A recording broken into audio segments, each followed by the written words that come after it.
ছেলেটি আজকে 20-25 দিন ধরে ওদেরকে ব্রেন ওয়াশ করেছে। ওই কোনো বাচ্চা অসুস্থ, খুব সিরিয়াস কন্ডিশন, এক্ষুনি ব্লাড লাগবে। দুর্গাপুরের দিকে নজর রাখি। দুর্গাপুরে রক্ত বিক্রি চক্রের ঘটনায় ইতিমধ্যে 3 জনকে গ্রেফতার করা হয়েছে। তাদের নাম দেবপ্রিয় চট্টোপাধ্যায়, অমিত প্রসাদ এবং এমডি হাবিবুর। হাবিবুরের বাড়ি হচ্ছে মালদায়। দুর্গাপুরে একটি হোটেলে কাজ করে। বাকি দুজনের বাড়ি দুর্গাপুরেই। স্কুল ছাত্রদের দিয়ে রক্ত বিক্রির চক্র চালানোর অভিযোগ এই ধৃতদের বিরুদ্ধে। বিষয়টি জানতে পেরে থানার দ্বারস্থ হয় স্কুলের প্রিন্সিপাল এবং অভিভাবকরা, এবং তারপরই পুরো বিষয়টা কিন্তু সামনে আসে। এ বিষয় নিয়ে আমাদেরকে আরো জানাবেন চিত্তরঞ্জন এই মুহূর্তে আমার সঙ্গে রয়েছেন প্রতিনিধি টেলিফোন লাইনে। চিত্তরঞ্জন, তার মানে পুরো বিষয়টা কিভাবে সামনে এলো? স্কুলের যিনি প্রিন্সিপাল বা অভিভাবকরা জানলেন কি করে? দেখো, পুরো বিষয়টা সামনে আসার মূল কারণ হচ্ছে এই স্কুলের যিনি প্রিন্সিপাল দেবযানী বোস তিনি।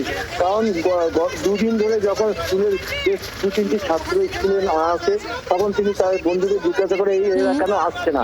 তখন তিনি জানতে পারেন যে তাদের শরীর খারাপ এবং তার পরিবারকে তিনি ফোনে খবর দেন।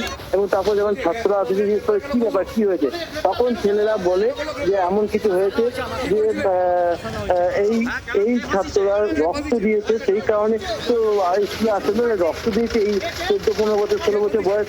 তখন জানতে পারা যায় এবং তিনি তখন গার্জিয়ানদেরকে কথা বলেন গার্জিয়ানদের সঙ্গে।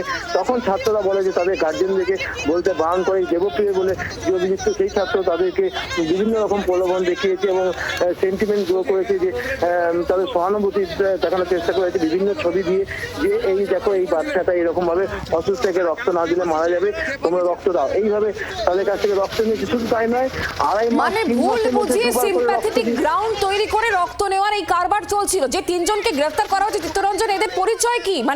এরা কাদের হয়ে কাজ করতো? নিশ্চয়ই এরা একলা কাজ করতো না, বড় র্যাকেটের সঙ্গে যুক্ত, তাই নয় কি? পর্যন্ত যেটা জানা যাচ্ছে যে 3 জন এর মধ্যে যুক্ত, একজন তার মধ্যে স্টুডেন্ট, সে 18-19 বছর বয়স, অন্য এই স্কুলে পড়তো কিন্তু অন্য স্কুলে চলে গেছে। দেবপ্রিয় চক্রবর্তী যে মূল অভিযুক্ত আমরা বলতে, কারণ সেই এই ছাত্রদের প্রলোভন দেখাতো এবং ফুসলিয়ে নিয়ে যেত রক্ত দিতে। অন্য যে দুজন হচ্ছে হাবিবুর, মোহাম্মদ হাবিবুর, সে এই হাসপাতালের সামনে একটি হোটেল আছে রেখা হোটেল, সেই হোটেলে কাজ করতো। সেখানে যখন কোনো রোগীর আসতে এসে রক্তের কথা বলতো, রক্ত চাইতো, তখন এই ছেলেটির সঙ্গে যোগাযোগ করতো দেবপ্রিয়ের সঙ্গে। এবং আরো একজন যে অ্যারেস্ট হয়েছে, যেখানে অমিত প্রসাদ বলে জানা যাচ্ছে, সেও ছিল কিন্তু এর সঙ্গে যুক্ত। সে মাঝখানে ছিল, তাকেও কিন্তু এর মধ্যে যুক্ত। এবং আরো একজন যাকে পাওয়া যাচ্ছে না, তাকে কিন্তু সে এই যে তাদের আধার কার্ডের যে বয়স বাড়ানো হতো সেই কাজ। বুঝতে পারছি চিত্তরঞ্জন, তুমি নজর রাখো। অনেক ধন্যবাদ আমাদের সঙ্গে টেলিফোন লাইনে থাকার জন্য। আমি বললাম না, আমার বয়স হয়নি এখন, আমি ব্লাড দেবো না। তারপর ওইটা বললাম, চলে গেলাম। তারপর কদিন পর আবার ধরলো, বললো যে ব্লাড দিবি, একটা বাচ্চা বহুত অসুস্থ আছে, সিরিয়াস কন্ডিশনে, এর মধ্যে কোনো এজ ম্যাটার করবে না। তখন বললাম না, যদি আমার কিছু হয়ে যায়। আমি বললাম কিছু হবে না, আমি আছি তো, তোর কোনো এজ ম্যাটার করবে না। তারপর হসপিটাল নিয়ে গেলো আমাকে, ওখান থেকে ব্লাডটা নিল। তারপর একটা কার্ড দিল, ওই কার্ডটা নিয়ে দেবপ্রিয় নিয়ে নিল। আর খুব জোর জবরদস্তি করছিল স্কুলের মাঠটাতে। আমি বললাম একবার তো দিয়ে দিয়েছি, আরেকবার দেবো। আমি বললাম হবে না, ওর মধ্যে এজ ওইসব বুঝে যাবে, এসব আর আমি করতে চাই না। বললো কিছু হবে না, আমি আছি তো, এজে ম্যাটার কোনো করবে না। তারপর আরেকবার আমার ব্লাডটা নিল। কদিন অন্তর? 2 থেকে 2.5 মাস। তো কোনো টাকা দিয়েছিল বা কিছু? 200 করে।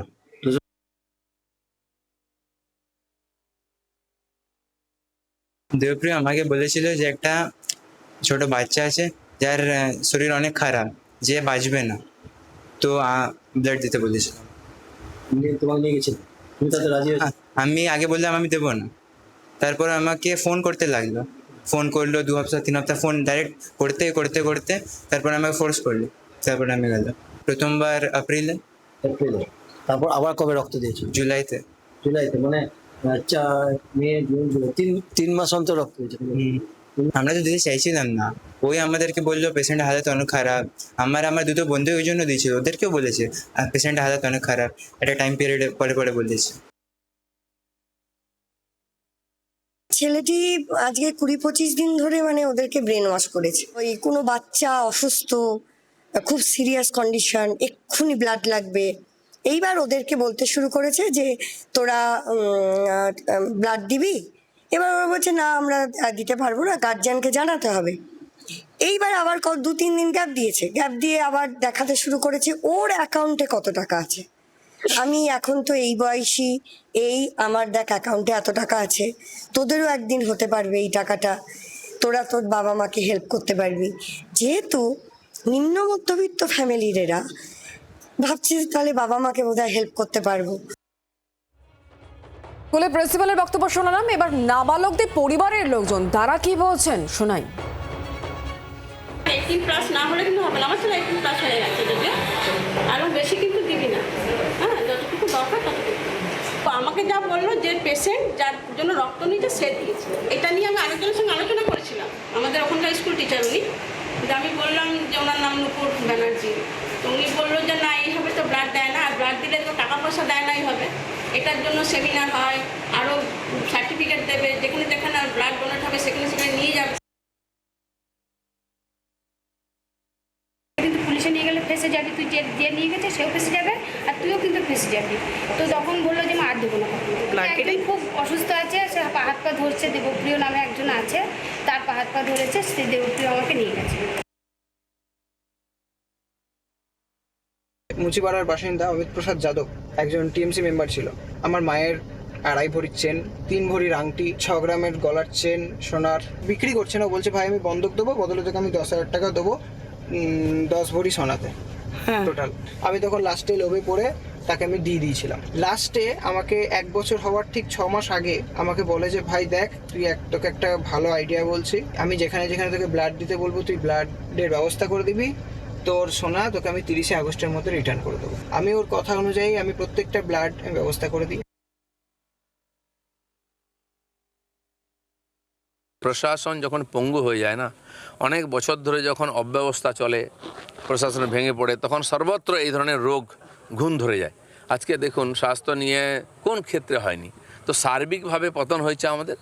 এর উত্থানের জন্য সময় লাগবে, সমস্ত নাগরিককে এর জন্য কিছু না কিছু করতে হবে। বাংলার আওয়াজ, বাঙালির আবেগ, জি 24 ঘন্টা।